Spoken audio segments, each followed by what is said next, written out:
Hello and welcome everyone. My name is Susan and my co-presenter is Wayne. Wayne, Forrest, how are you guys?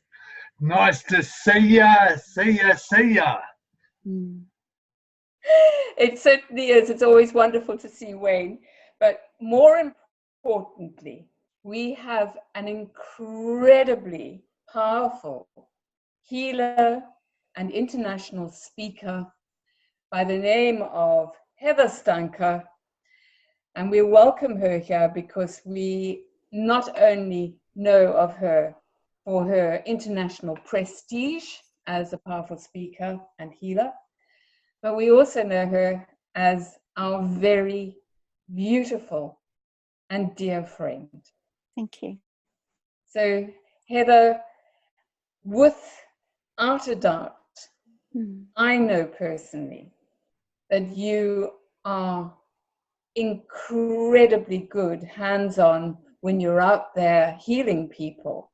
And we also know that you went through a life-changing experience that brought you to where you are now, and your ability and knowledge of the energy that's within your body and without your body, with the power of the universal spirit, to be able to heal people, not just by touch, but you can do it long distance, and you also have the ability to get out there and speak internationally as well. You're also an incredible writer. So could you listen a bit more about all these things that I've just touched on? Thank you. Look, humble. I'm very humble, and that's the first thing that that's the foremost about me is the humbleness. And my journey began 19 years ago, basically, having experienced and gone through a traumatic brain injury. And I like just to touch on that just for a moment, because it's full of gratitude that I share this with you, just to show you where I come from. So I had a right frontal lobe aneurysm, and as many of you people know, that most of us don't survive these. Actually, it's not spoken about that much, so that's where the awareness comes into as a survivor of a aneurysm in the brain. I was a little hippie living in Golden Bay here in New Zealand, and all of a sudden, one split second, my whole life was taken away, along with family and materialistically, spiritually, and everything was just wiped within seconds of that aneurysm. So I ended up being, because the helicopters couldn't get in there, we didn't have the services that we do in the big cities. It had to go on a doctor friend of mine's intuition, and said that I believe that she's having, and she's in the process of, a rupture of the main vessels in her brain, because I lost everything, the bodily functions, everything, and I just went into a deep, deep dive. So the journey from there to reaching Nelson and the public hospital, taking into effect, 19 years ago, we didn't survive it. And even to this day, we don't survive of aneurysms. And so even though that I wasn't aware in the functioning, I was aware within inside my body. I was kind of trapped in this body with screaming into the sounds of my head. It was very brutal. Very brutal for days. For weeks, it was very brutal. Yeah. But along that time, I'll have flashbacks, being in a comatose state, and then being shifted from another major hospital and having to choose, the family had to choose where I was going to go. So I ended up down in Christchurch in the neurology surgery down there. And I was used as a guinea pig because here was this woman, you know, young mum, let's start experimenting. So I was a pilot project, so to speak. So I went into, straight away after they flew me down there by air ambulance for the retrieval team, I went into the brain surgery, and there, you know, the brain was open. They weren't going in to take out a tumour or anything. They were going in there to stop the bleeding with the MRIs. I had a grade 3. So around about that time, because I wasn't, and this is really, really the crucial point, and this is where this whole me being who I am now, because they didn't know what I was having, because they simply didn't know what I was having. So they had to do a lot of guesswork. So here I was screaming in the sound and trapped in my body, not knowing what was happening to me. And then I'm just laughing at these two because they're busy looking at each other. A lot of things happened to me mentally, emotionally, physically, and spiritually. So I take heed in those 4 things and what I was experiencing. And I experienced abandonment and all those horrific traumatic experiences because no one could read, or no one could see, or no one could do anything for me. So all of a sudden, it's the near death started happening. They took me into surgery, and there was a lot of things that happened through there. So I was a trapped little munchkin inside a body, and the doctors and the nurses didn't know what to do with me. And it was at that point where all of a sudden there was an acceptance that came over my body. I started to accept. And we're talking about science here. What happens when someone's dying? What happens when someone's trapped? Terror, you know, all those terrible words that people don't want to speak about. Well, I speak about everything when it comes to another human being and myself. So I ended up having the surgery. There was a huge experience. I was on national TV because I had to be interviewed by Massey University. Here we are only just starting to get to know what happens to the body, what happens to the brain, what happens when we die and we come back, and near-death experiences and everything. But out of all of that, day by day, and I mean, we're heading into 19 years now, from there to here, it's been an incredible, gorgeous journey. There's been a lot of times where I came out of it and I didn't have my faculties about me in the physical presence, the arms, the feet, the legs, the blinking. My brain was fried because I had the clippings inside of my brain. But now they do everything from the main organ, and they don't really necessarily have to open up your brain. And I went through that horrible time of having to have everything broken in my head, plates, screws and everything. And I laugh at myself, really, guys, for the fact that if it wasn't for me, the other ones wouldn't survive, because they used me as filming. I stood in front of young interns and they had to guess what I had, because, again, we don't survive. Or if we do, we are in a vegetative state. So where I come from today is that I've taken every bit of knowledge, all pain, suffering, all thoughts, feelings, the awareness that I woke up in, the passion and the drive that I've got to assist another human being in suffering and pain, the difference between what is suffering and pain, by just sharing a small part of my story. And that is, do we survive?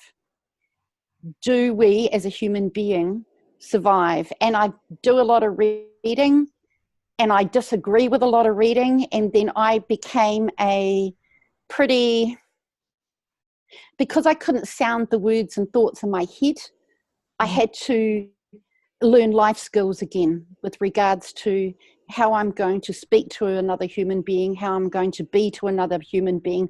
I know what I'm doing, but the rest of the world doesn't. So I also had to contend with the psychological stuff. Back then, doctors don't know, and still doctors don't know what they're talking about because they're only assuming out of a textbook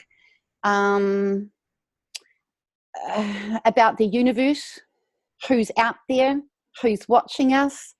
And then I didn't know what a near-death experience was. I didn't know what spirituality was.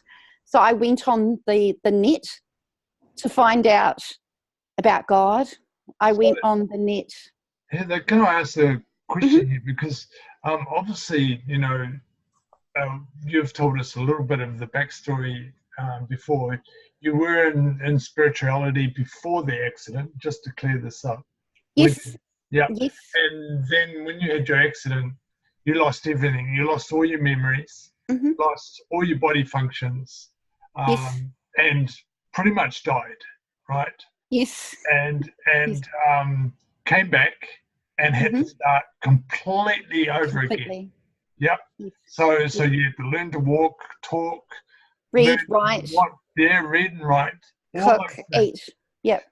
So then you didn't know what spirituality was, even though you were in spirituality before your accident, right? That's true.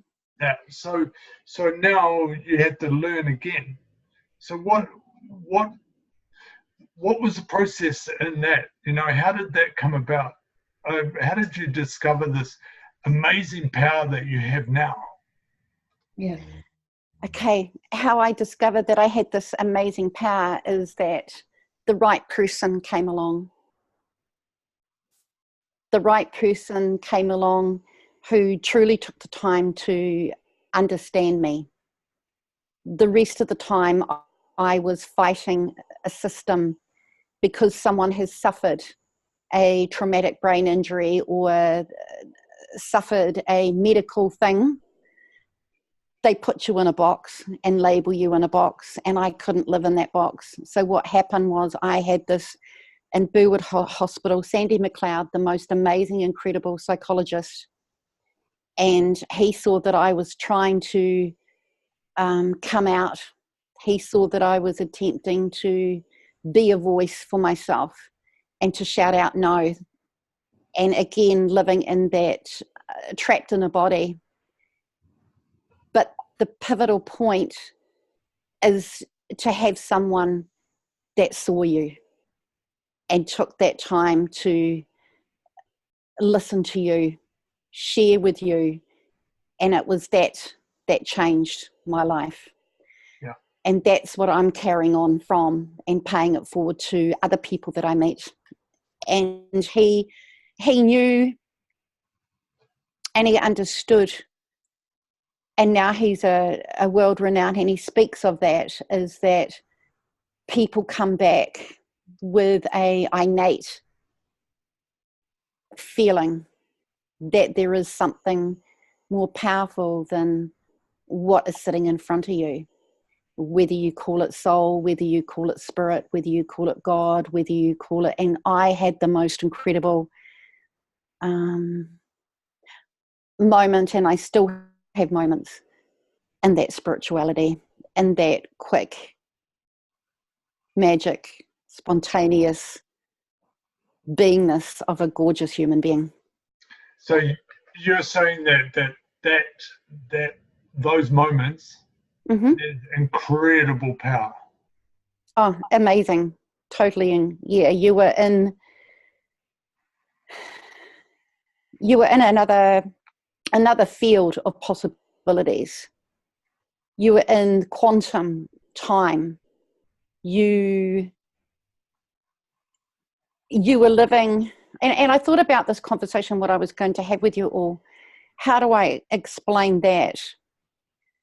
The most magical time is when you're in the flow, in a vortex, in a quantum field. I mean, words don't do it justice. And in there, in that moment, is endless possibilities of manifestation, of greatness that surpasses in what we feel each day here in the solitude. And I call it the in the solid field. I call it the solid field. But we're here, but we're out there. and a lot of spiritual people talk about that field, don't they? They're where not just spirituality, but it's that power of Children do. being one, and understanding that same power that breathes the whole universe breathes us, and we are connected to it. I call it the cosmic breath. So this is where I find this also fascinating as well, Heather, because we talk, I as we know, you know, and Wayne knows, and now the public knows, is I do a lot of child therapy and child regression and inner child therapy. And when you talk about it being like a child, it's an innocence that actually exists. And listening to your recovery as well, of how you had to relearn everything and even learn how to walk like a baby steps, and become an adult with the child's mind. I find that fascinating as well, because it's given you this uniqueness and innocence and the ability to be able to heal people with that innocence. And that's what I love about you, Heather, is there's this childlike innocence about you, and very unworldly, because so many things happen that even now, how many years ago was this that it happened? This was 19 years ago. Yeah. So even still now, when I'm personally with you, there's this innocence and often the inability to understand the grown-up world that we actually live in now. Yes, and being aware, what did my doctor say? Before I could get out of prison, I'll call it prison, the brain injury unit in Berwick, before I could go on leave, I had to prove to the OTs and the system that I was able to function out in the world. You know, you go through psychological tests and physical tests and emotional tests before you leave a situation like where I was in, out into the field. And so for that, you know, I had to be guided through a number of tests, and you know, it's those cards. What does that look like? Oh, it looks like a fish. What does that look like? And my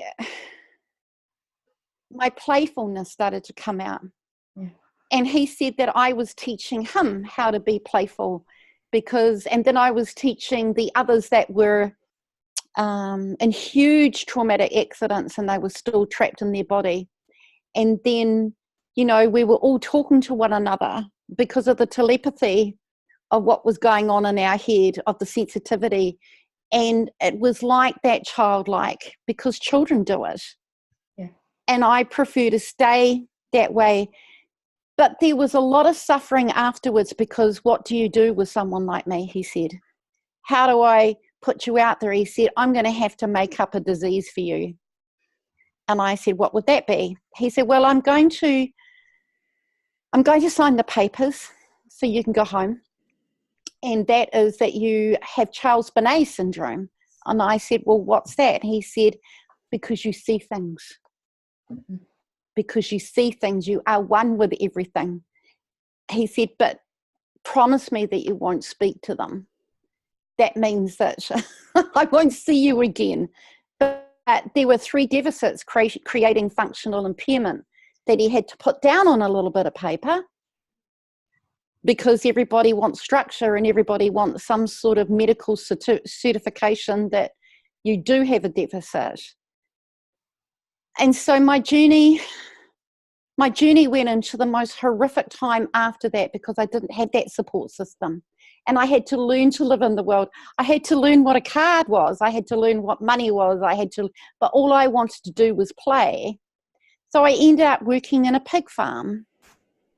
And it was the pigs that taught me how to walk and talk and run and think and play, and having to get back into normality and how everybody thinks that you should be. And the suffering started after that. The suffering and the pain and the suffering of the labels, because you've suffered a brain injury or you've had that. And all the time, guys, I still had my gift. I wanted to poke everything and touch everything and love everything and shop when I knew what a $2 coin was. And so I was already living in that, what everybody is striving to become, at peace. But the outer forces, I'll call it, still wanted me to conform, because this is how a human being, adult, should be. So it's a huge story. So how did I overcome it all?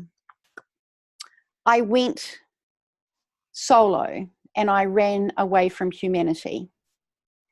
But then again, in that moment and in that time, that force that I'd been living in, and that coma and that beauty and that gorgeousness and the spiritual side of it, never ever left. And then I had to learn to start asking questions. I had to start talking to myself. Yeah. I had to start, well, what does this mean? How can I help? And things started happening. I ended up in situations where people had injuries and car accidents, like they were just all in front of me. But all I did was, in the non-doing, is turning up, because I'd been there myself. And I knew what was happening to the person in front of me. And then just that presence of me being in the non-doing, non-being, and that touch and that beauty and that attention and all that gorgeousness was an offset on their fast recovery. And so the journey is thousands of miles long. Just thousands of miles long. Yes. Just one thing that I get, sorry, Susan. Okay. Well, one thing listening to you that I get is that it is all about listening. Yeah. It's being still and listening, and you know, that's the best thing that we possibly can get. And so thank you, Heather, for sharing this with us. Yeah. And I hope plenty of people out there got something from that, because really powerful story. Thank you. Heather's actually writing your book, aren't you? Yes, it's called 5 Hours to Death. 5 hours to death. I only had 5 hours. Yeah, so look out for that. And also, Heather's she's just started a series of very powerful. It's a course. Teachings. I teach people. I teach all walks of life: mothers, fathers, doctors, practitioners, lawyers, bishops, monks, and how to just simply cosmic breathe and tune up for another human being and watch the miracles, because especially in a couple of my lives, hundreds of people. Yeah. So and that's just hundreds of people. And the greatness about it, guys, is no, you won't find me. Well, you may find me on Google, but I like to keep everything quiet, because it's personal. It's personal for the other human being, and it's the people that tell their and share their stories. There's another thing I'd like the public to know, talking about the public, because obviously this is going to go out there, is your close association with the Maori healers as well. Yes, and I work behind the scenes there too, and just simply turning up, where the medical throw them, it's incredible. You know, I've worked beside oncology, I've worked beside these people, and I get the two hard baskets, and I just thrive because no one is listening to them, but I listen. So I can take a person that is in full dementia or anything, they can't speak or they can speak, and what I do is if you want to, these are just words again, I profile them. It's like soul to soul, heart to heart, I see you, how can I help you? And this is that childlike wonder, and we all should return to it, because it's already within yourselves. Beautiful. That I'll associate with you anytime, because if I can be like a kid, I'll be out there. That's why you and I get on so well, Heather. And Thank you. So much fun. So. And for me, I was one of those kids that always wanted to be an adult. So there, I need the kids in my life. So those beautiful kids in my life will end there. And thank you. Thank you very much, Heather. And plenty of good stuff in there. And if you want to catch Heather, where would they catch you, Heather? What's your public page? Well, it's all secret, really. I've got it's a secret group. You just True Voice Today email. Awesome. Yeah, True Voice Today will do. Yeah. Awesome. Yeah. True Voice Today at gmail.com. Excellent. Or on that page, we've got those two pages there, which is True Voice Today. We have the True Voice Today website as well. Yeah, so guys, reach out, because Heather is amazing at listening, and she has got such an intuition that is just out of this world. So thank you very much, Heather. I must apologize for the interruption during this recording as well, because my dear darling friend Jules arrived. She thinks I need to take vitamin supplements, and she walked in and fed me 2 supplements. I apologize for that, Heather. That's the way it works. That's the way it works. Spontaneous, yes. Oh, brilliant. So that's us for today. Bye for now. That's Wayne Forrest. And this is Susan Cook and our very beautiful Heather Stahnke. Bye, everyone.